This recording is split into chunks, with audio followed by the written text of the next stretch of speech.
الرحمن الرحیم لا اقسم بهذا البلد وانت حل بهذا البلد ووالد وما ولد لقد خلقنا الانسان في كبد ايحسب ان لن يقدر عليه احد يقول اهلكت مالا لبدا أيحسب أن لم يره أحد ألم نجعل له عينين ولسانا وشفتين وهديناه النجدين فلاقتحم العقبة وما أدراك ما العقبة فك رقبة أو إطعام في يوم ذي مسغبة يتيما ذا مقربة أو مسكينا ذا متربة كان من الذين آمنوا وتواصوا بالصبر وتواصوا بالمرحمة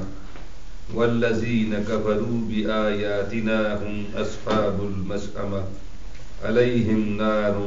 مؤصدة صدق الله مولانا العظيم وبلغنا رسوله النبي الكريم إن الله وملائكته يصلون على النبي يا أيها الذين آمنوا صلوا عليه وسلموا تسليما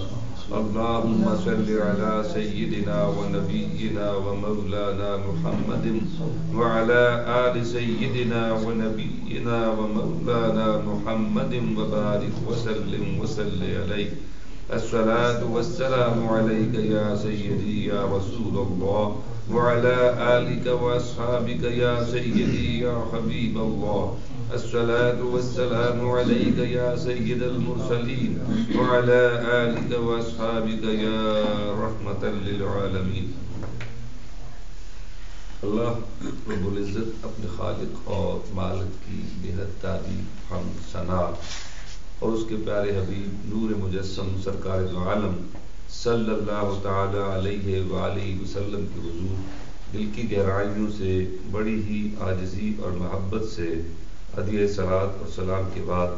قابل صد احترام میرے مسلمان بزرگوں دوستوں ساتھیوں بھائیوں عزیزوں ماؤں بہنوں بچوں، اللہ کریم کا شکر ادا کرتے ہیں کہ اس نے آج بھی ہمیں اپنے پاک کلام کے سامنے فقیر بن کر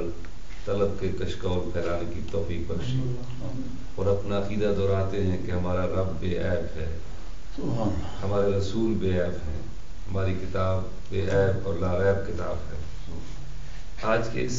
نشست کے لیے میں نے آخری 30ویں پارے سے سورہ البلد کا انتخاب کیا ہے۔ وہ صحیفہ نور جو قرآن حکیم کی صورت میں حضور سرکار دو عالم صلی اللہ علیہ وسلم کے سینہ منیر پہ نازل ہوا، یا وہ روشنیوں اور اجالوں کی کہکشاں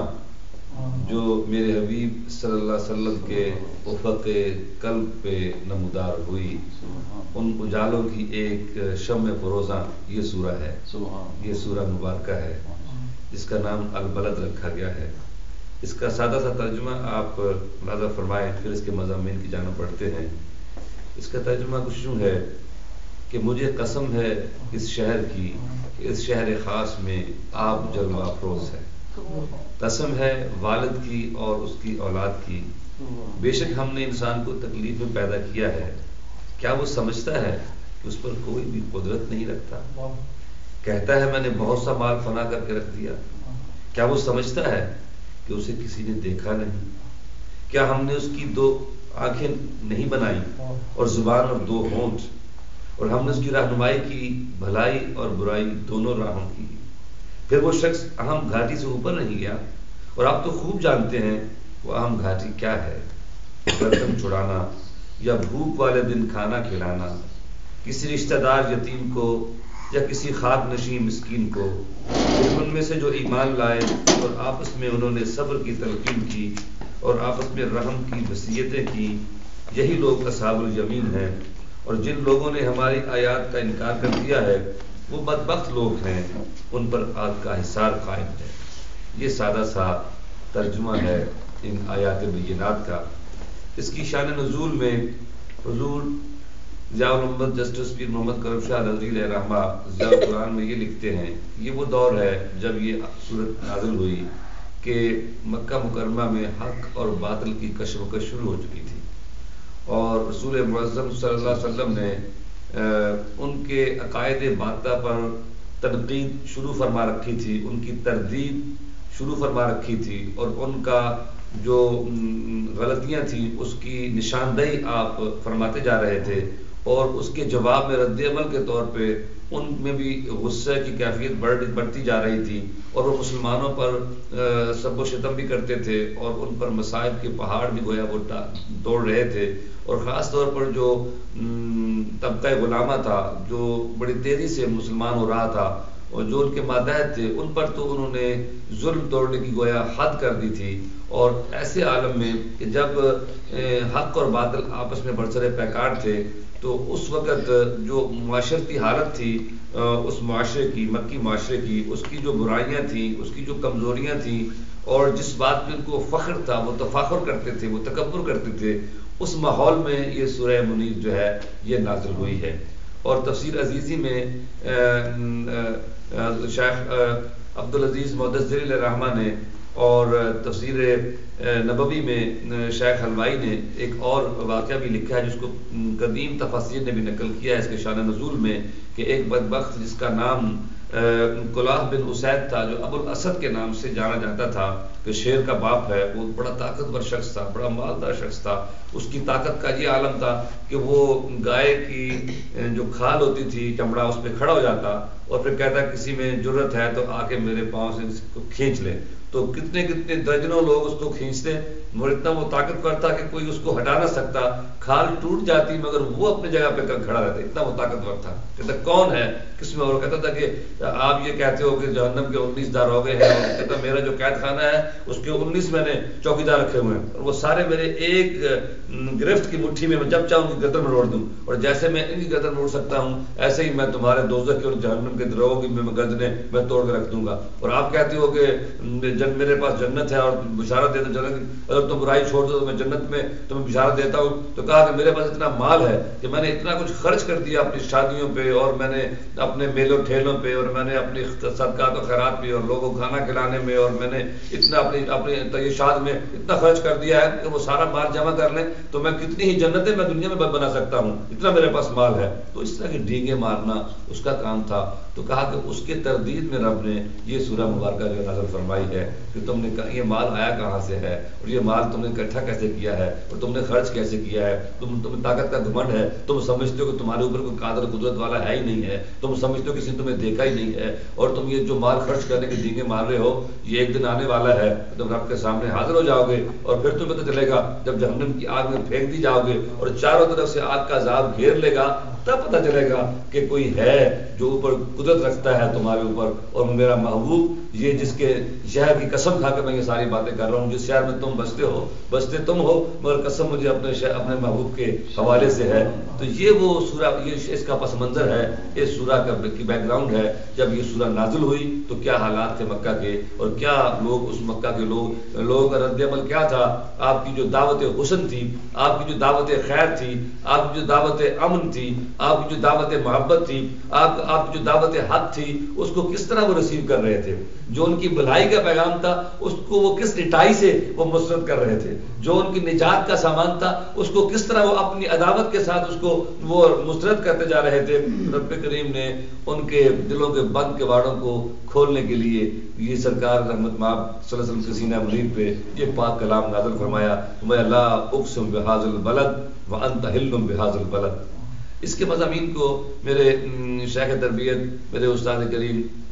شیخ پیر سید ریاض الصالحین شاہ صاحب نے جو تفسیر تبصرہ کے نام سے لکھ رہے ہیں، کہ جو اس سورہ کی تفسیر لکھی ہے اس میں انہوں نے اس کے مضامین کو تفسیر سے پہلے ترتیب بار دے دیا ہے کہ یہ جو عملی نقاط ہیں جو اس سورہ کے مضامین کو ایک لڑی میں پرایا جا سکتا ہے، تو وہ کہتے ہیں کہ پہلی بات یہ ہے کہ انسان جس جگہ رہتا ہے اسے حسین بنانے کے لیے معیار شہر نور مکہ ہے۔ تمام بستیوں میں، تمام شہروں میں رہنے والوں کے لیے اپنی بستیوں کو حسین اگر بنانا چاہتے ہیں تو جو معیار ہے ان کے لیے وہ شہر نور مکہ ہے۔ وہ ہمارے حبیب کا شہر ہے، اور اس کی فضیلتوں کا مطالعہ بلدیات کے مارے حسن سے آگاہ کرنا ہے کہ اگر شہریت اور تہذیب اور حضارت اور تمدن کو اگر خوبصورت ہونا ہے تو اس کو اسی ام القریٰ، اسی بستیوں کی ماں کی طرف دیکھنا ہوگا جس بستیوں کی ماں کے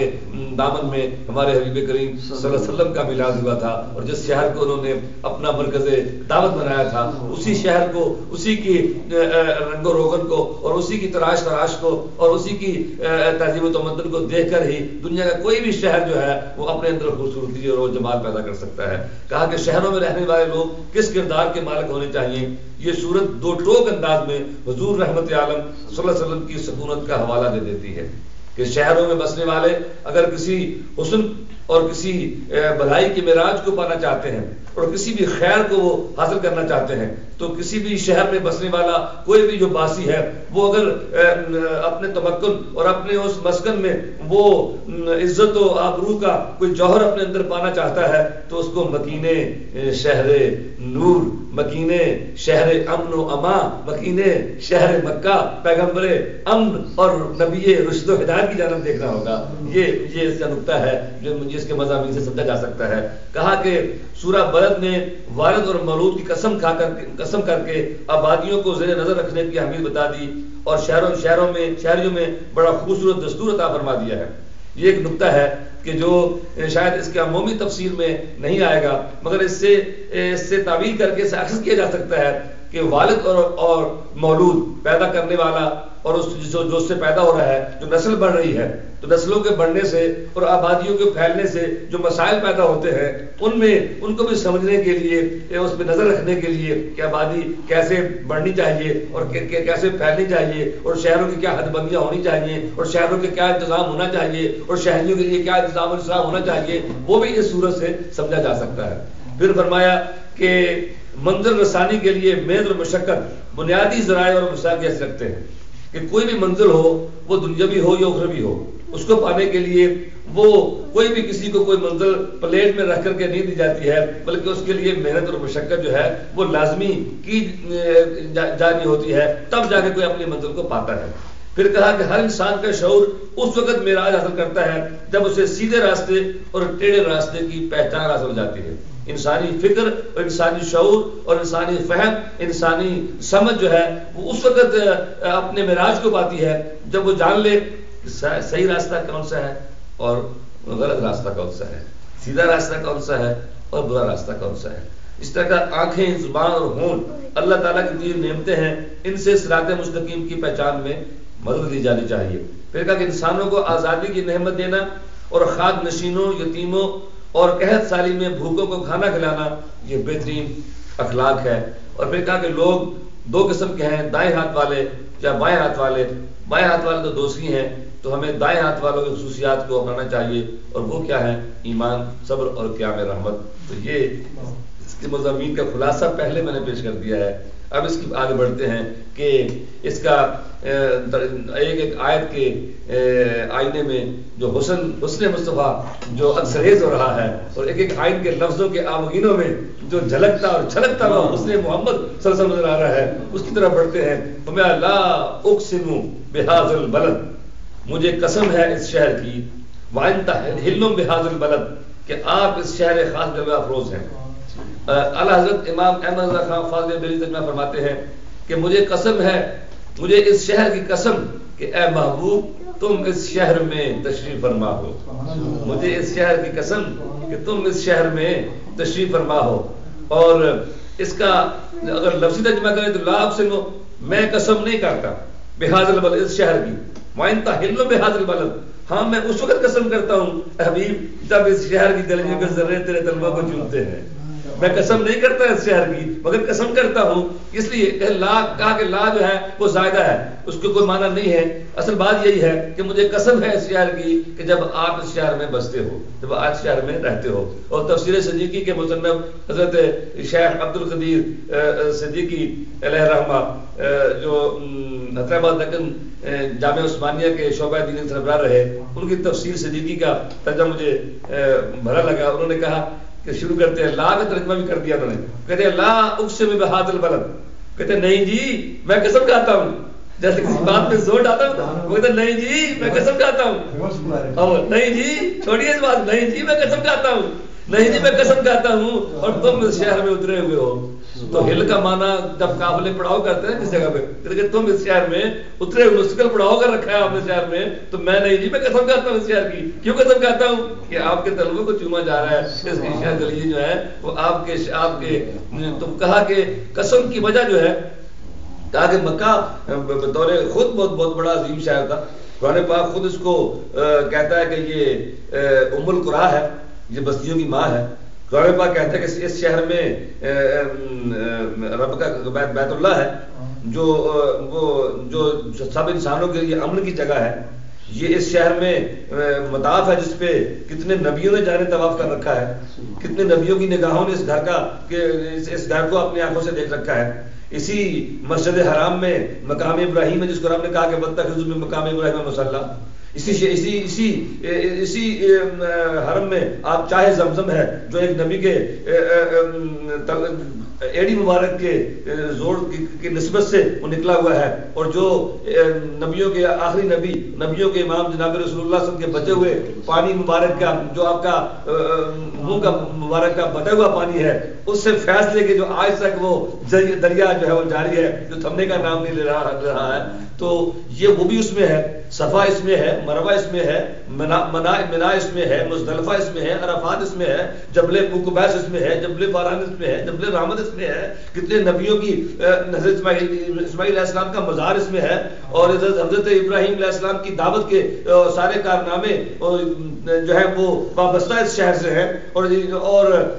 ان کی قربانی کی یادگاریں اس شہر میں ہے، اسماعیل اور ابراہیم کی عظیم قربانی کی یادگار اس شہر میں ہے، اور شیطان کا مردود ہونا اور شیطان کا خائب و خاطر ہونا اس کے نشان اس شہر میں ہے۔ یہ ساری نشانیاں تو اس شہر میں ہے، وہ رب کہتا ہے نہیں جی نہیں جی نہیں جی نہیں، مجھے کیا پڑی ہے میں قسم کھاؤں ان ساری نشانیوں کی؟ میں نہیں جی میں قسم نہیں کرتا، ہاں میں قسم کرتا ہوں اے میرے حبیب انت حل بہذا البلد، جب تو بستا ہے اس شہر میں،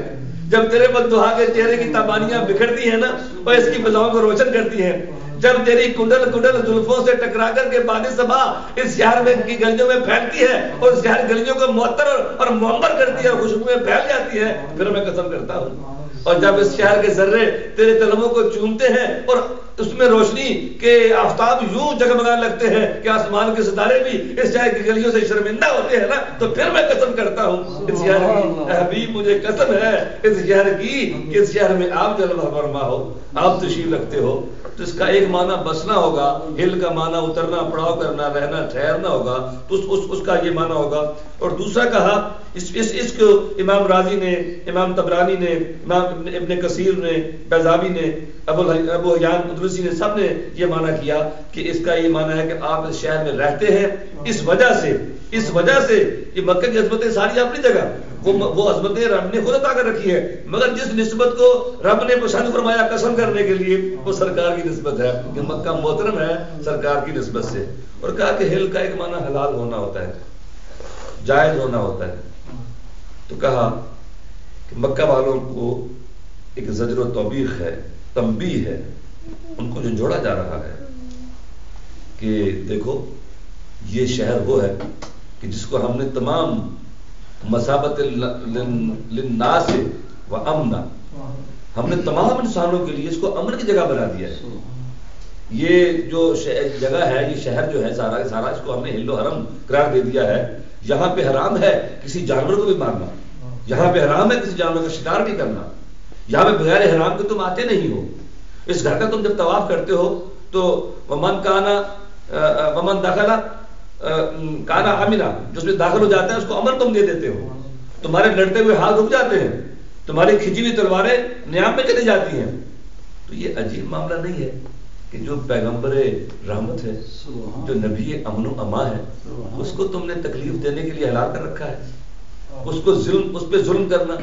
اس کے غلاموں پہ ظلم توڑنا یہ تم جائز سمجھتے ہو، اور مچھروں اور مکھیوں کو مارنا تم ناجائز سمجھتے ہو، ہرنیوں کا شکار تم ناجائز سمجھتے ہو، اور میرے حبیب غلاموں کا شکار کرنا اور ان پہ تلواریں اٹھانا اس کو تم جائز سمجھتے ہو۔ کہا کہ حبیب مجھے قسم ہے اس شہر کی کہ جس میں تیرے اور تیرے حبیب اور تیرے غلاموں کے خون کو انہوں نے حلال قرار دے دیا ہے اور تم پر جنگیں مسلط کی ہیں اور تم پہ ظلم کے پہاڑ توڑے ہیں، مگر مجھے قسم ہے تیرے اس شہر کی کہ جس میں یہ تیرے ساتھ یہ ظلم کر رہے ہیں۔ اور کہا کہ تیسرا معنی اس کا یہ بھی ہے کہ ہل کا معنی حلال نسبت جو ہے، حلال ہونے کی نسبت جو ہے وہ رسول کریم صلی اللہ علیہ وسلم کی طرف ہے۔ قسم اب کھائی جا رہی ہے مگر اس کا اظہار جو ہے وہ بعید زمانے میں ہوگا۔ کہا کہ اس کو ہم نے اگرچہ تمام انسانوں کے لیے امن کی کا بنا دیا ہے اور کسی کو جائز نہیں کہ وہ یہاں کسی کے ساتھ لڑائی کرے، قتال کرے، جنگ کرے، مگر آپ کے لیے ہم نے اس کو حلال قرار دے دیا ہے۔ آپ جب چاہیں گے، جب مکہ آپ کے ہاتھ پہ فتح ہو جائے گا، جب مکہ والے آپ کی عظمت کے پہاڑ کے ساتھ اپنے سر مار مار کے پھوڑ لیں گے اور ناکامی ان کا مقدر بن جائے گی اور یہ مغلوب ہو جائیں گے، ان کے بازو شل ہو جائیں گے، ان کے پاؤں ٹوٹ جائیں گے اور یہ پھر جرأت نہیں کریں گے آپ کے شہر کی طرف نکل کے بڑھنے کی، اور پھر تم حرام ناز فرماتے ہوئے، پھر تم اپنے عزت و جلال کا مظاہرہ کرتے ہوئے، پھر تم اپنی ناکہ پہ سوار ہوتے ہوئے اور اپنی گردن کو رب کی بارگاہ میں عزت و نیاز سے جھکائے ہوئے اپنے غلاموں کے جلوس کی صورت میں مکہ میں داخل ہو گئے اور مکہ تم پہ فتح ہو جائے گا، تمہارے ہاتھ میں مغلوب ہو جائے گا، مکہ والے گردنیں جھکائے کھڑے ہوں گے اور تم اس شہر کے مالک بن جاؤ گے۔ اس وقت پھر ہم حلال کر دیں گے تیرے لیے اس شہر کو جنگ کرنا۔ یہ ویسے تو کسی کو مارنا جائز نہ ہوگا مگر کچھ گھڑیوں کے لیے سرکار کی حدیث فرمایا کہ شروع سے لے کر قیامت تک یہ شہر جو ہے یہ حرم ہے، کسی کو مارنا یہاں پہ جائز نہ ہوگا، مگر میرے لیے اللہ کریم نے چند گھڑیوں کے لیے حلال قرار دے دیا ہے۔ اور وہی وجہ ہے کہ ایک شخص کو جو غلاف کعبہ سے لپٹا ہوا تھا آپ نے اس کو قتل کر دیا کہ وہ گستاخ رسول تھا۔ اسی لیے ہمارے علماء نے کہا کہ گستاخ رسول کی سزا موت ہے کہ آپ نے لوگوں کو معاف بھی کیا، آپ نے پتھر کھا کے گالیاں بھی دیں، آپ نے اپنی دعوت پہ کا انکار کرنے والوں کو معاف بھی آپ کرتے رہے، مگر آپ کا اختیار ہے، جس کو کوئی تکلیف دے اس کا اختیار ہے کبھی معاف کر دے کبھی معاف نہ کرے۔ تو جنہوں نے آپ کو قلبی اذیتیں دی تھیں، آپ کی گستاخیاں کی تھیں اور آپ کے خلاف انہوں نے اپنے اشعار برے برے کہے تھے اور آپ کو اذیت پہنچائی تھی، ان میں یہ شخص بھی تھا۔ تو آپ نے کہا تھا کہ اگر یہ غلاف کعبہ میں لپٹا ہوا مل جاتا بھی قتل کر دو، اور واقعی وہ غلاف کعبہ چھپا ہوا تھا، وہاں سے نکال کے اس کو قتل کیا گیا۔ اور بھی 2-3 لوگ ایسے تھے جن کے لیے بخشش، جن کے لیے جو عام معافی بھی کافی نہ تھی، ان کو عام معافی والے دن بھی سرکار کے حکم سے ان کو قتل کیا گیا۔ تو کہا کہ یہ آپ کے لیے ہم نے اس شہر امن میں کفار مکہ نے پیغمبر امن کو ایزا دینا حلال ٹھہرایا، یا قتال جائز نہیں ہے مگر آپ کے لیے فتح مکہ کے دن چند گھڑیوں کے لیے اس کو حلال کرا۔ اس پہ اس کو ابن جوزی نے بھی نقل کیا زاد المسیر میں، اور جناب حضرت عبداللہ بن عباس کے حوالے سے نقل کیا انہوں نے۔ اگلی آیت مبارکہ کا سماعت فرمائیے کہ ووالد وما ولد، ووالد وما ولد، اور قسم ہے والد کی اور اس کی اولاد کی۔ اور اعلیٰ حضرت عاشق رسول امام احمد رضا فاضل بریلوی لکھتے ہیں اور تمہارے باپ ابراہیم کی قسم اور اس کی اولاد کی قسم کہ تم ہو۔ وہ تفسیر کے ترجمے میں لے آتے ہیں، لفظی ترجمہ تو دیا جو ہمارے استاد صاحب نے کیا کہ اور والد کی قسم اور اس کی اولاد کی قسم، والد وما ولد، مگر اس کی تفسیر کو انہوں نے ساتھ میں شامل کر کہا اور تمہارے باپ ابراہیم کی قسم اور اس کی اولاد کی قسم جو تم خود ہو، یعنی ابراہیم کی بھی قسم اور محمد صلی اللہ علیہ وسلم تمہاری بھی قسم۔ اس پہ امام راضی نے کیا لکھا تفسیر کبیر میں کہتے ہیں کہ والد سے مراد حضرت آدم علیہ السلام ہے اور اولاد سے مراد تمام اولاد آدم ہے۔ کہا کہ مجھے آدم علیہ السلام کی بھی قسم ہے اور ان کی ساری اولاد کی بھی قسم ہے۔ اس کی وجہ یہ بتائی کہ اولاد آدم میں رب نے بیان و نطق کی صلاحیت رکھی، بیان کرنے کی، کلام کرنے کی صلاحیت رکھی، باقی جانوروں میں یہ قوت نہ تھی۔ تو اولاد آدم کو رب نے جیسے کہ صورت میں آگے لسان کا اور شفتین کا، ہونٹوں کا ذکر ملتا ہے، تو کہا کہ ہم نے اولاد آدم میں بیان نطق کا فرد امتیاز رکھا، ان میں شعور دیا، ان کو تدبیر کرنے کا، فہم و فراست دی ان کو، اور علوم و معرف دیے، ان میں انبیاء کے قافلے روانہ کیے، ان میں صالحین کے گروہ پیدا کیے۔ تو یہ سارے لوگ اس قابل ہیں کہ اللہ ان کی قسم کرے۔ کہا مجھے آدم علیہ السلام کی بھی قسم ہے اور ان کی ذریت میں چمکتے ہوئے ایسے تابع لوگوں کی بھی قسم، ان کی اولاد کی بھی قسم ہے کہ یہ جو باقی جو بات بعد میں آئے گی اس کا تذکرہ ہوگا۔ قسم پہلے ہے، اس کے بعد اگلی بات ہم چلیں گے۔ پھر کہا کہ روح المعانی کے مصنف علامہ آلوسی نے لکھا کہ اس سے والد سے مراد نوح علیہ السلام ہے اور اولاد سے ولد سے مراد ان کی اولاد جو اولاد آدم ان سے جو پھیلی ہے وہ ہے۔ اور یہی لکھتے ہیں کہ ابراہیم والد سے مراد ابراہیم اور اولاد سے مراد اسماعیل علیہ السلام اور حضرت محمد مصطفیٰ کریم صلی اللہ علیہ وسلم ہے۔ اسی طرح زاد المسیر کے مصنف علامہ ابن جوزی نے لکھا کہ والد اور مولود، ہر باپ والد ہے اور ہر بیٹا مولود ہے، تو کہا کہ ہر والد اور مولود کو رشد و ہدایت کا، اس پہ استاد المکرم لکھتے ہیں سید قبلہ ارشادی کہ اگر ابن جوزی کی یہ بات مانی جائے کہ ہر والد اور اس سے ہر بیٹا مراد ہے، قسم ہے ہر والد کی اور ہر بیٹے کی، تو وہ کہا کہ چونکہ اس سے پہلی جو قسم تھی وہ تو مکہ شہر کی تھی اور جناب رسول اللہ صلی اللہ علیہ وسلم کے حوالے سے تھی، تو گویا آپ کا جو طرز زیست ہے، آپ کا جو طرز معاشرت ہے، آپ کا جو اسلوب حیات ہے اور آپ کا جو طرز بندگی ہے، اس کا تذکرہ کرنے کے بعد جب ہر باپ اور ہر بیٹے کی قسم کھائی تو کہا کہ ہر انسان کو یہ بتایا جا رہا ہے کہ وہ ہستی جو کعبۃ اللہ کی رونقوں کا باعث ہے، جو مکہ مکرمہ کی عزت و شرف کا باعث ہے، تمہیں تمہارے دلوں تمہارے نفسوں کا تزکیہ بھی اسی ہستی کے ساتھ وابستہ کر دیا گیا ہے، جیسے مکہ شہر کا جو ہے اجلال اور مکہ شہر کا اکرام جو ہے اس کے قدموں سے وابستہ کر دیا گیا ہے، اسی طرح تمہارے دلوں اور تمہاری روحوں اور تمہارے نفسوں کی پاکیزگی جو ہے وہ بھی اسی ہستی کے ساتھ وابستہ کر دی گئی ہے۔ البتہ الماوردی نے تفسیر